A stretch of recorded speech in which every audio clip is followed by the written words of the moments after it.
Croeso I nôl. Welcome back to another tale from Tales from Wales and the Great Beyond. Today we are exploring three ghostly tales and the locations associated with these stories and see if there's any connection between these histories and the tales that come from this location. The first two stories come from the seaside town of Barry and our final story from Neath. Our first tale takes place on the cold Knap beach on the west end of Barry. Barry is a town rich in history and is well known for its maritime connections. Cold Knap Beach is known for its beautiful pebbly beaches. It is also home to some of the oldest recorded historical structures in South Wales. For example, just above the pebbles, on a hillside, there is the remains of a Roman building. Excavated between 1980 and 1981, this old Roman guest house was dated back to the 3rd century. What remains is the courtyard of this building, and this building would have been used by travellers who were coming to use the port, possibly for trade or for military purposes. Cold Knap is also home to one of the oldest domestic buildings in Barry. Cold Knap Farm dates back to 1570, and in the 17th century it was owned by a smuggler. Throughout the early 20th century, Cold Knap Beach went through massive transformation. Because of the popularity of Barry Island, Cold Knap Beach also needed a bit of a makeover in order to keep up with changes in society.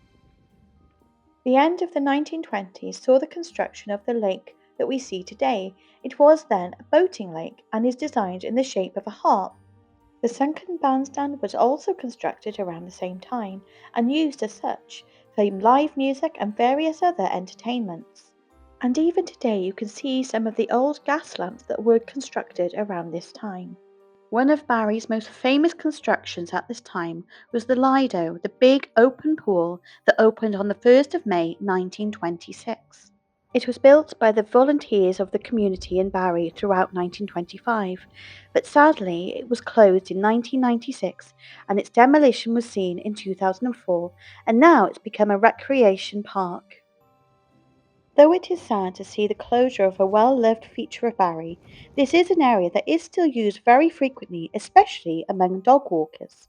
And this brings us neatly onto our first ghost story that takes part on Cold Knap Beach. There are two accounts of very similar stories that take place on this beach. The first account comes from a witness in February 1997, and it took place around 11 p.m. The witness took a late night stroll along the pebbled beach with their dog. Of course, being late at night, very few people were around, and so the sound of the pebbles from the walker and the dog was more noticeable than usual.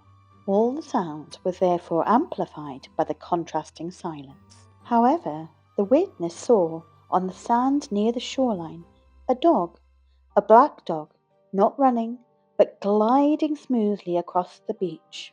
The strangest feature from this account was that the witness was struck by how soundless the dog was moving.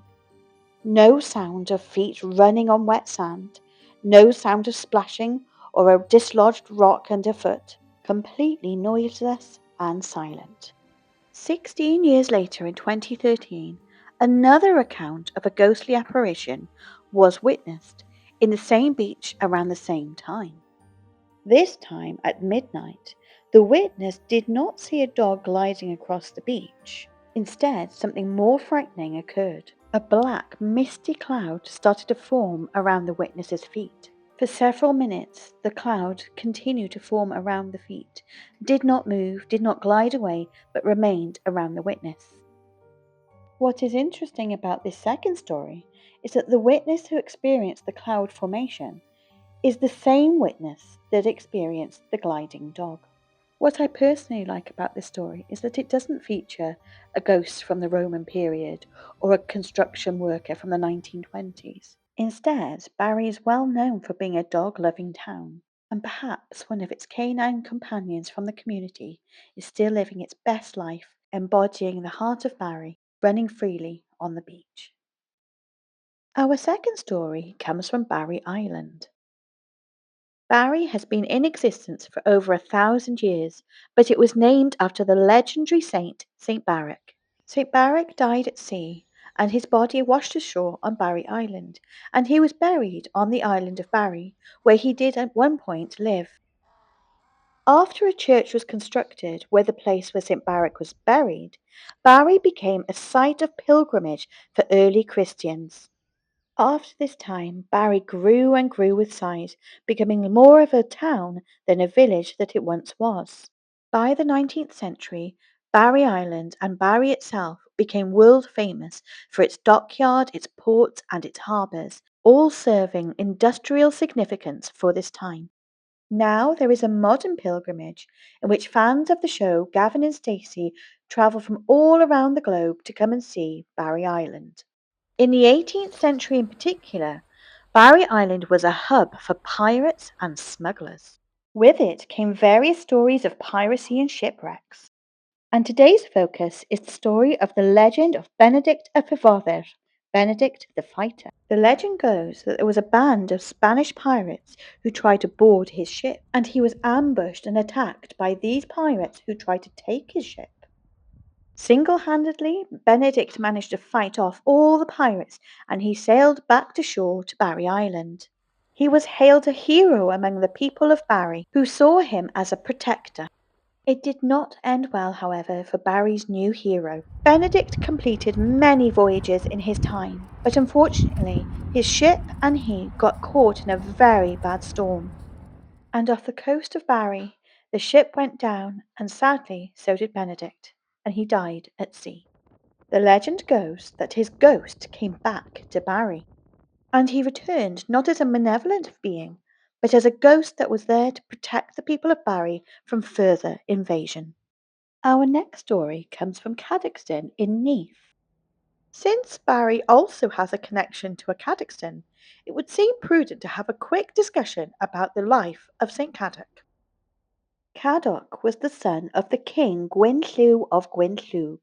When he was just 7 years old, Cadoc was sent away to study at a monastic school by his father. This school was founded by St. Athan in Caerwent. Like St. Athan, Cadoc also went south, and he found himself in what is now the Vale of Glamorgan. And Cadoc set up his own monastic school of learning in Llancarvan. And because of his success, he was a well-respected and well-loved saint of Wales. One of his disciples was St. Barrack, who of course Barry is named after. Whereas its neighbouring town, Cadoxton, gets its name from the church called St. Cadoc, and there is much debate among historians as to whether he founded the church himself. Like Cadoxton in Barry, the village of Cadoxton in Neath also names itself after St. Cadoc. Cadoxton is a combination of the word Cadoc and the word ton, the Old English word for town or settlement, with its name quite literally meaning Cadoc's town. However, to differentiate itself from the Cadoxton in Barry, the Cadoxton in Neath became known by its fuller name, and this being Cadoxton juxta Neath. The next story, therefore, comes from the churchyard from St. Cadoc in Neath, and it involves a young woman of the name of Margaret Williams, who lived in the early 1900s. In this churchyard lies a headstone in memory of Margaret Williams, who died in the early hours of Sunday, the 14th of June, 1822. This headstone is one of a handful of murder stones found around the UK. These headstones commemorate violent deaths that shocked local communities, and they served various purposes. Not only did they show respect for the victim, if the murderer had not been caught, then the headstone served as a warning to that person who was at large that the community were watching and waiting and hoping for justice. And sadly, Margaret Williams's headstone is one of these murder stones, and possibly the only one of its kind in Wales. Margaret Williams was a young woman of 26, and she was from Carmarthenshire. She was found dead on the marshlands near the church grounds, covered in violent markings which immediately indicated foul play. Prior to her murder, it was said that Margaret had spent time in Neath, and there she found work on a local farm. But when she left the farm, Margaret was pregnant. Margaret had said that it was the farmer's son who was the father of her child. Immediately, the townspeople of Cadoxton placed him as the prime suspect. Nobody was ever convicted, not even arrested, for Margaret Williams' murder.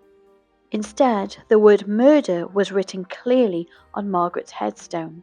Once again, this showed the impact that her death had on the community, but it was also a warning to the culprit that the community knew that Margaret's death was as the result of foul play. It is said that at night, a ghostly form is reported to be seen around her headstone. Perhaps the ghost of Mary comes back to visit her own gravestone. What is most curious is that not one, but two ghostly entities are seen around Margaret's gravestone. Could this be the spirit of her lover, or her murderer, or both? Because perhaps they truly were one and the same person. And there we have it, 3 ghostly tales from the back catalogue of Wales's dark past. Not only do these stories give a fascinating insight to the history of the location of these places, but also this history gives more context and perhaps also offers some more solidity to the ghostly goings-on in these places. Diolch am wrando. Thanks for listening.